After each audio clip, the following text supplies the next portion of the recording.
y'all let me know when you're ready. I'll make just an opening comment or two, and then take questions. It's sobering what we have witnessed today across the state of Tennessee. Really sad, really heartbreaking.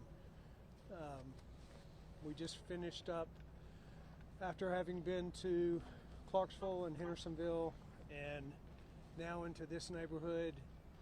I just spoke with a man and his son who survived that scene that you see behind us. Really heartbreaking, but really encouraging. On the other hand, everywhere we went, we saw volunteers. We saw people from churches and nonprofits, and we saw Tennesseans that were coming into neighborhoods that they didn't live in and coming alongside people to make sure that they were doing all they could to help. We also, of course, had begun the formal process of emergency declaration and of pursuing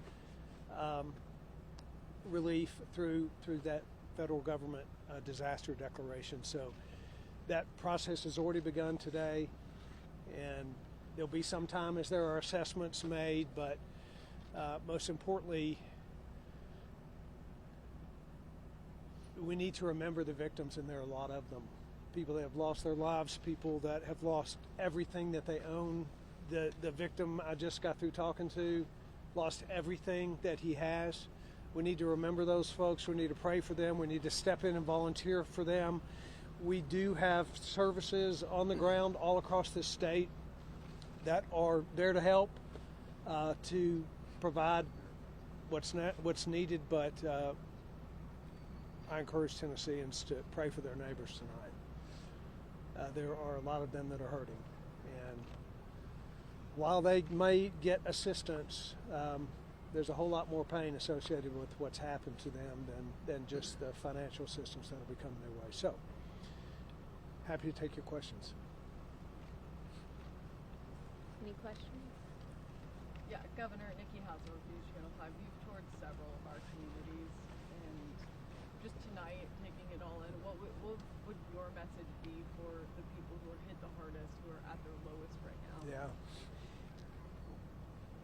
It's very emotional to do what we have done today.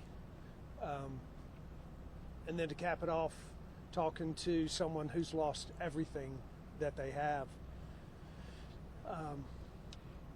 It's really difficult to watch what has happened, to talk to the victims, to be on the ground. But it's also so encouraging as I see people surround. This man back here, I said to him, you give me your contact information and we will connect you with someone that can help you. The Salvation Army was standing at the top of the street. There are churches lined up across this state that are already pouring resources and help.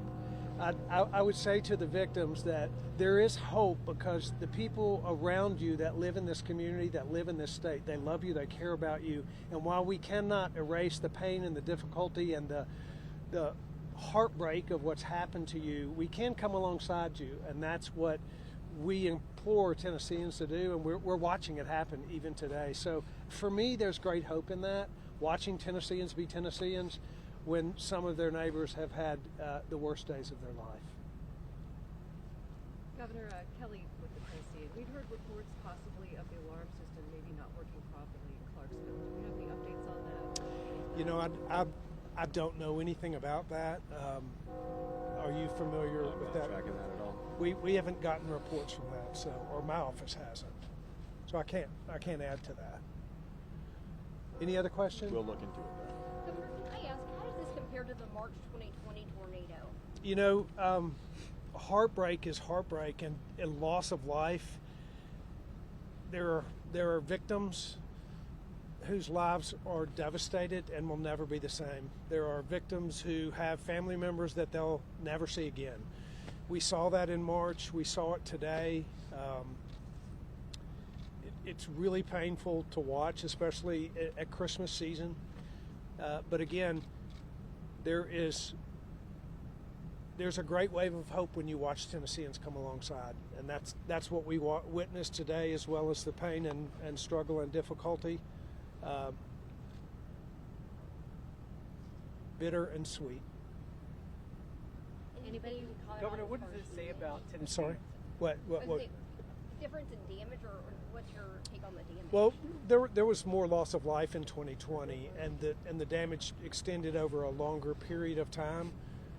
Over a longer stretch of miles. So the damage and the loss of life was greater in that storm, but the tragedy of what's happened back here is no less tragic than any place that it's occurred before. Yeah, what was your Governor, question? what does it say about Tennesseans? You talk about the hope that you saw, but to see neighbors helping neighbors in times of need, what does that say about I'll tell you, I was so inspired today.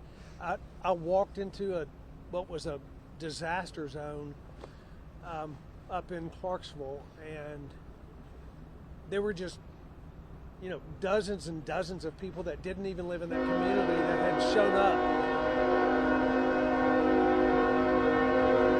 had shown up to volunteer.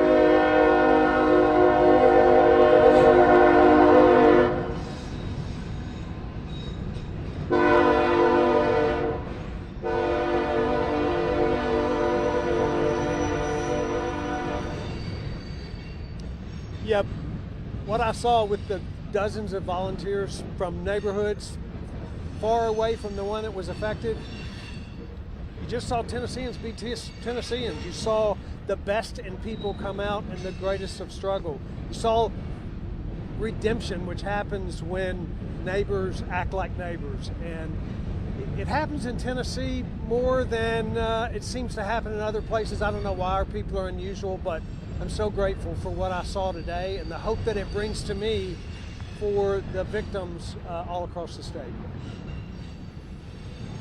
All right. Okay, thanks. Thank you all very much. Thank you.